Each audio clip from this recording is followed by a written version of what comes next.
ایک دفعہ کا ذکر ہے کہ ایک بادشاہ نے اپنی رعایا کا امتحان لینے کا فیصلہ کیا۔ اس نے رات کے اندھیرے میں سڑک کے بالکل بیچوں بیچ ایک بھاری پتھر رکھوا دیا اور خود قریبی درختوں کے پیچھے چھپ کر بیٹھ گیا تاکہ دیکھے کہ کون اس رکاوٹ کو ہٹانے کی زحمت کرتا ہے۔ صبح ہوئی تو شہر کے بڑے بڑے بیپاری اور درباری وہاں سے گزرے۔ انہوں نے پتھر دیکھا، منہ بسورا اور پہلو بچا کر نکل گئے۔ بادشاہ کے ایک قریبی دوست نے غصے میں یہاں تک کہہ دیا، ہمارا بادشاہ بھی کتنا لاپرواہ ہے، کیا اسے ایک سڑک صاف کروانے کی توفیق نہیں؟ ٹیکس تو پورا لیتا ہے مگر کام کچھ نہیں کرتا۔ دن ڈھل گیا، سینکڑوں لوگ وہاں سے گزرے، کسی نے بادشاہ کو کوسا تو کسی نے نظام کو، مگر کسی نے اس پتھر کو ہاتھ تک نہ لگایا۔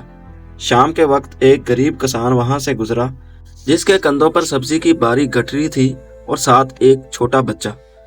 اپنی معصومانہ باتوں سے باپ کا دل بہلا رہا تھا۔ اچانک کسان کا پاؤں اس پتھر سے ٹکرایا اور توازن برقرار نہ رکھ سکنے کی وجہ سے ڈرم سے گر پڑا۔ کسان درد سے کراہ اٹھا مگر اس نے غصہ کرنے یا کسی کو برا بھلا کہنے کی بجائے اپنی آستینیں چڑھائیں اور سوچا، اگر میں اسے یہاں سے نہیں ہٹاؤں گا تو اندھیرے میں کوئی بھی میری طرح چوٹ کھا سکتا ہے۔ پتھر بہت وزنی تھا، کسان کے ماتھے سے پسینہ بہنے لگا۔ اس کے بیٹے نے بھی ننھے ہاتھوں سے زور لگایا۔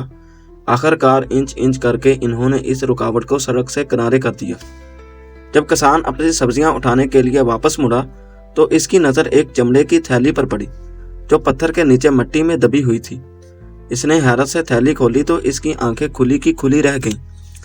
اس میں سونے کے چمکتے ہوئے سکے تھے اور ساتھ ہی ایک رکا تھا جس پر شاہی مہر لگی ہوئی تھی۔ رکے پر درج تھا، یہ سونا اس شخص کے لیے انعام ہے جس نے راستے سے اس رکاوٹ کو ہٹانے کی ہمت کی، تمہارا بادشاہ۔ کسان کا بیٹا حیرت اور خوشی سے اپنے باپ کو دیکھنے لگا۔ اس دن وہ گھر صرف سونا لے کر نہیں لوٹے بلکہ ایک ایسی عظیم سیکھ لے کر گئے جو عام لوگ کبھی نہیں سمجھ پاتے۔